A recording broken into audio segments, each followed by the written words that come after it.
Hey everyone, this is Off the Wire, and I'm your host, Anthony Kent. And today we're going to be covering in the future, will the IT manager role be obsolete? And some people are going to be upset about this comment, but I'm going to say I absolutely hope so. And we'll talk on to that. So one, this isn't a knock on IT managers. I have a lot of friends, a lot of colleagues that are IT managers. I used to be an IT manager.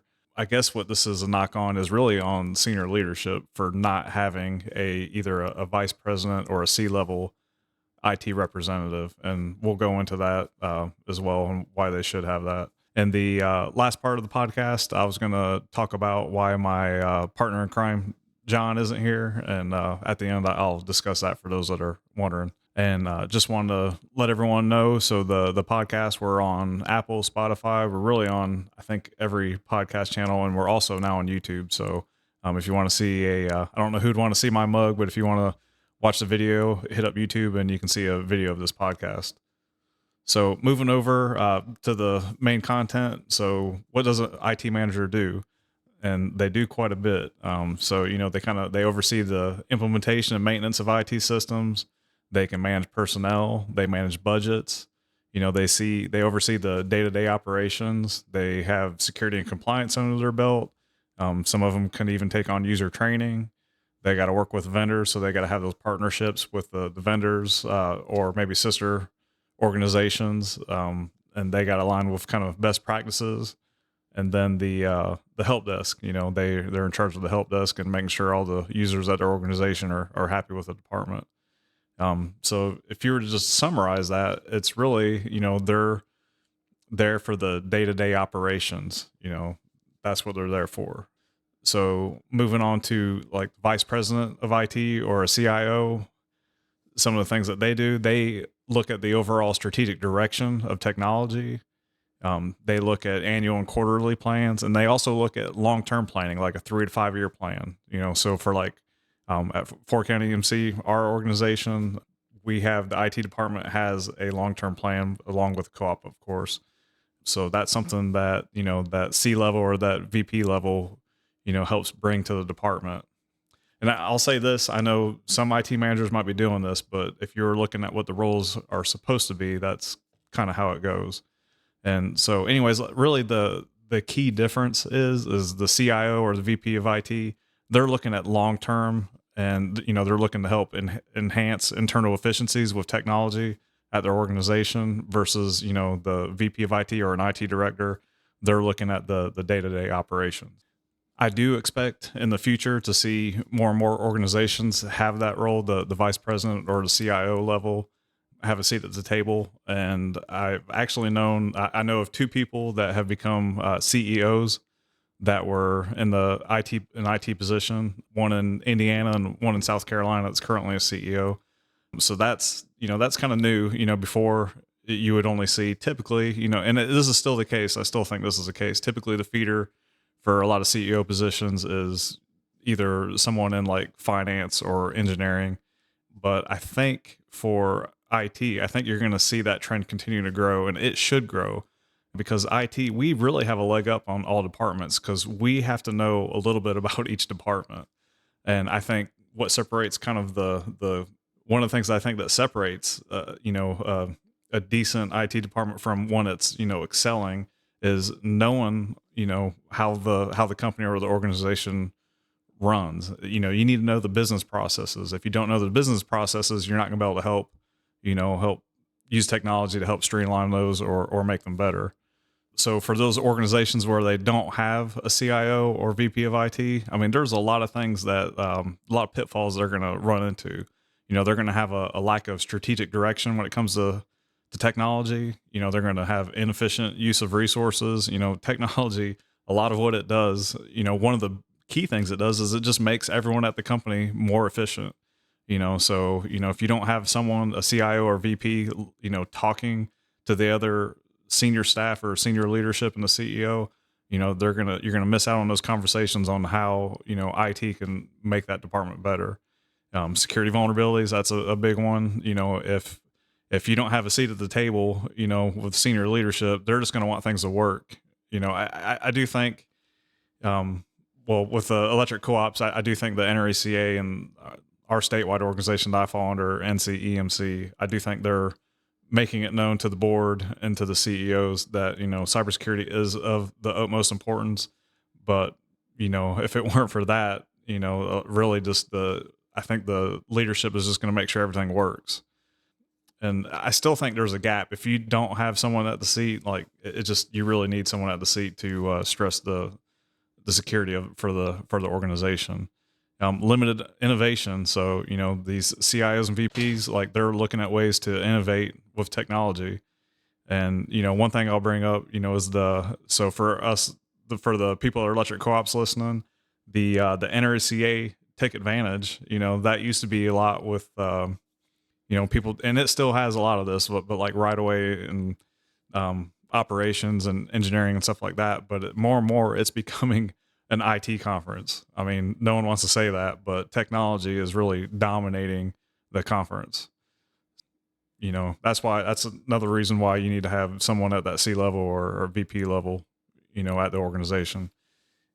Difficulty in technology integration. I mean, it's, unless you're hiding in a cave, you're going to be rolling out more technology. And, you need to have someone up front in that conversation. Now, I know all this is possible with IT manager, but I do think it hinders, them just not constantly being part of the conversations of senior leadership. And then just poor decision making, if they have the absence of a CIO or VP, when they're making a major decision, they're not going to have that insight. So I think that's pretty important as well. And then I would say probably the last item is really just like compliance and regulations. So, there's HIPAA, there's PCI, there's several things that, so for my education, I went to a community college and then transferred for a 4-year school and then got my graduate degree.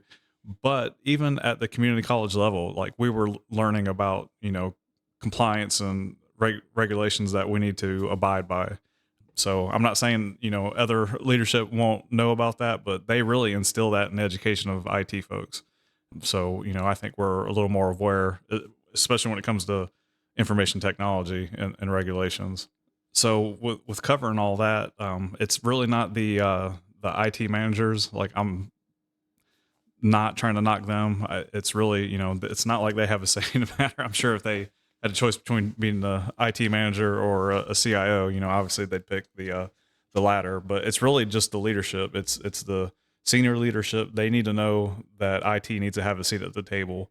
And, so I'll say this for those that are, IT manager, IT director, and I know some of you are already looking at all the strategic stuff that I covered, but I'll say this, if you're not, you should be. It's kind of like those one of the things, if you want a job, dress for the job.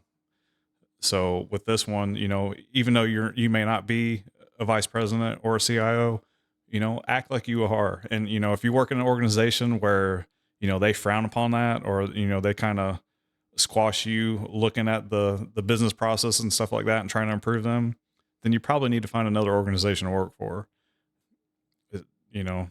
And the other thing I would like to see, I I really feel that we need to see a lot more of our brethren and sisters in the IT world at the CEO position. And I hope that folks understand how powerful IT is and how much we are involved in all of the other departments, even operations. We're involved with operations. We're involved engineering, finance, every single department.